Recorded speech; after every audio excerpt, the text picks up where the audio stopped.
The 2022 season for the Nebraska Cornhuskers can only be described as a disaster from the start. After just 3 games in 2022, they parted ways with Scott Frost. And those 3 games, they are atrocious in the minds of Nebraska fans everywhere. However, it is the dawn of a new ruler, as they hired former Temple, Baylor, and Carolina Panthers head coach Matt Rhule. Hence why the title for this video is called The Dawn of a New Ruler. And there is a lot of excitement in the air in Lincoln, as Matt Rhule's college track record has shown. He has the capability of bringing back a program.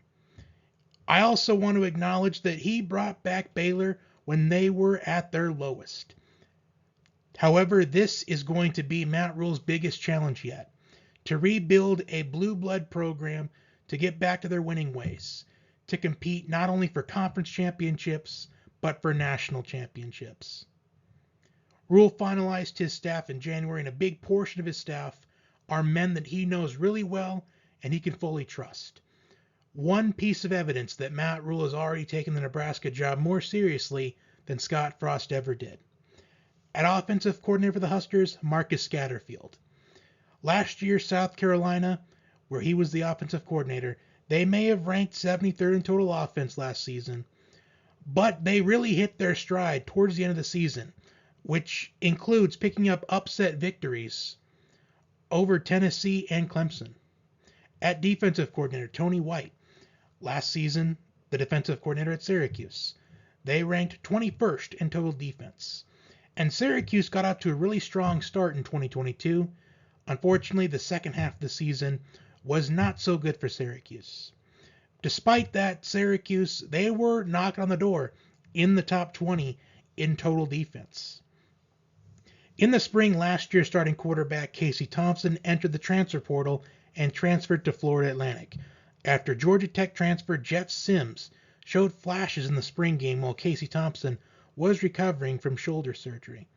Among other transfers, Georgia transfer MJ Sherman should make an impact on the defense this season, as he's finally getting an opportunity to shine as a starter. Virginia transfer Billy Kemp IV is projected to be the #1 slot receiver for this Huskers offense.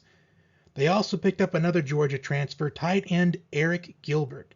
However, he is currently attempting to get a waiver from the spineless and gutless NCAA, as this is his second time in the transfer portal. The Huskers returned a total of 15 starters from last season, which I believe is the most in the Big Ten. But don't quote me on that, I'm not 100% sure on that. The 15 returning starters include their top 3 tacklers from last season, Luke Reimer, Miles Farmer, and Isaac Gifford. And with Tony White as the defensive coordinator, I think that Nebraska, they have the upside to be one of the better defenses in the Big Ten. Will they be the best defense in the Big Ten? I doubt it. In fact, I will be shocked if Nebraska, if they have the best defense in the Big Ten. But they should at least be one of the best defenses in the entire Big Ten. And now we're going to get to what you're all here for, the season predictions. Now I'm going to go through their entire schedule this season. I'm not going to make a overall prediction. I'm just going to do what I think the ceiling is and what the floor is. So if we look at this schedule, they start off their season on August 31st, a Thursday night on the road against Minnesota. Then week 2, September 9th, on the road at Colorado. So their first 2 games of the year are on the road. Their first home game is the 16th of September against Northern Illinois. Then the next week, Louisiana Tech on the 23rd. September 30th at home against Michigan. A Friday night game for their first game in October, the 6th at Illinois. Then after a bye week, they host Northwestern. Then they host Purdue the next week. Then their first game in November, the 4th on the road at Michigan State. Then they host Maryland for Veterans Day weekend. Then on the 18th of November, on the road at Wisconsin. And to finish off their season against Iowa at home. So when you look at this schedule for Nebraska, at Minnesota, at Colorado, NIU, Louisiana Tech, Michigan, Illinois, Northwestern, Purdue, at Michigan State, Maryland, at Wisconsin, and Iowa. Their schedule, it looks pretty winnable in Matt Rhule's first season at Nebraska. And this game on August 31st at Minnesota, it's going to be a big indicator on how Nebraska's season's going to go. If they win the game, I could see them starting off the season 4-0, heading into the Michigan game. And who knows, if Nebraska starts the year off 4-0, College game day could be coming to Lincoln for that Michigan game. However, if they lose to Minnesota, I want to see how they come out against Colorado the next week. As Nebraska, they take on Deion Sanders in his first home game at Colorado. As Colorado, I believe, has beaten Nebraska 3 out of the last 4 times they've played each other. But again, don't quote me on it. I'm not 100% certain on that. I mean, they should beat NIU. They should beat Louisiana Tech. Although, based off of what we've seen in Nebraska's recent history, no win is guaranteed. Then Michigan, they will probably definitely lose, which there's going to be no shame in that. But that Michigan game, I really want to see how this team's going to compete. If they fight to the bitter end, then I would say that the future is bright for Nebraska in the Matt Rhule era. And against Illinois, I could see them beating Illinois. I'm not necessarily sold on Illinois this season.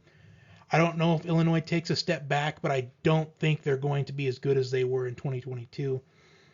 So far what I have, I mean, it's a realistic possibility that they could be 5-1 after 6 games. And then Northwestern, I mean, I'm sure everybody's going to beat Northwestern. Northwestern, based off what their schedule looks like, they're probably going to beat Howard, and then they have a 50-50 game against UTEP, and that's about it. So Northwestern, at the best, will probably be 2-10. But, as mentioned a moment ago, there is no win guaranteed in college football anymore, especially for Nebraska. And then Purdue, I think Purdue won't be as good as they were last season. I think they're going to take a couple steps back as Jeff Brom is no longer at Purdue.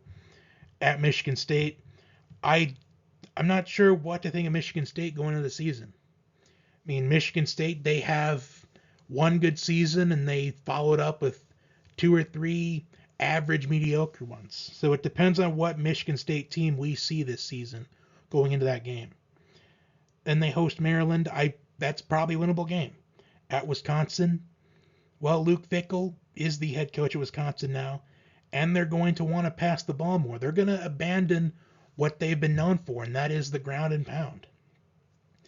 And Minnesota, they are playing on the same strategy, which that is kind of surprising that Minnesota's doing it, but as far as Wisconsin, honestly, not so much. And then Iowa. So if you look at the schedule, I mean, just by looking at it, Minnesota, Colorado, NIU, Louisiana Tech, all winnable games. Michigan, that's likely to be a loss. At Illinois, winnable. Northwestern, winnable. Purdue, winnable. At Michigan State, that's 50-50 right now. It depends on what the Spartans look like going into November the 4th. Maryland, that's pretty winnable. At Wisconsin, I think it depends on what Wisconsin looks like in November. And then at home against Iowa. Nebraska, they've competed against Iowa over the years, and they finally ended their losing streak against the Hawkeyes last season. So the schedule, it says that the ceiling is really high and they could win like 10 or 11 games, but I don't want to just say that because I've seen a lot of people, even myself in the past, have thought Nebraska's schedule looks pretty winnable, but then they end up going 4-8, 5-7. But I would say that to make the future look bright for Nebraska, I mean, a solid 7-5, 8-4, I think that's just showing improvement, like a massive improvement compared to the Scott Frost era and the end of the Mike Riley era. But the ceiling's really high for them. But do I think they'll get there? We'll see. But if they can compete week in and week out, if they show that they are here to stay and compete, because if they miraculously beat Michigan on September the 30th, college football is going to break loose. We're going to be hearing Nebraska's back, that Nebraska's here to stay. They're getting back to those winning ways. But honestly, if I had to guess, I'm not going to ultimately predict, but I'd say Nebraska fans will be pretty satisfied just for this season to be 8-4, 7-5. Because this schedule, despite it looking winnable, it looks a little too good to be true. Because for some reason, Nebraska always loses at least 1 or 2 games a season that we don't expect. And with the way college football is, no game is guaranteed.